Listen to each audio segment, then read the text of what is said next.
నమస్తే. కొంతమంది ఎప్పుడూ కూడా నెగిటివ్ గానే చాలా మాట్లాడుతూ ఉంటారు. ఎంత నెగిటివ్ అంటే వాళ్ళ దగ్గరికి ఎవరైనా కలిసినప్పుడు కానీ వెళ్ళినప్పుడు కానీ మా వాళ్ళకి ఫలానా సమస్య వచ్చిందండి, మా వాళ్ళకి ఫలానా ఆరోగ్య సమస్య వచ్చిందండి అని అంటే వాళ్ళు రెస్పాండ్ అయ్యే విధానం ఎలా ఉంటుందంటే అండి, మా వాళ్ళకు కూడా ఇలానే ఒక హెల్త్ ప్రాబ్లం వచ్చిందండి, మనిషి పాపం బ్రతకలేదు, చూస్తుంటే ఇది కూడా అలానే అనిపిస్తోంది, ఎందుకైనా మంచిది జాగ్రత్త అని అంత నెగిటివిటీతో మాట్లాడుతూ ఉంటారండి.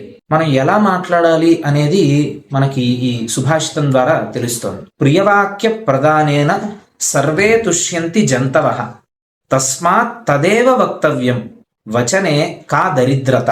ప్రియవాక్య ప్రధానేన, మంచిగా మాట్లాడడం వల్ల మనుషులే కాదుటండి, సర్వే తుష్యంతి జంతవః, ప్రాణులు కూడా సంతోషిస్తాయిట. అంటే మన మాటలకి అవి రెస్పాండ్ అవుతాయి. తస్మాత్ తదేవ వక్తవ్యం, అందుకే ఎప్పుడు కూడా మంచిగానే మాట్లాడుతూ ఉండండి, మంచినే మాట్లాడుతూ ఉండండి.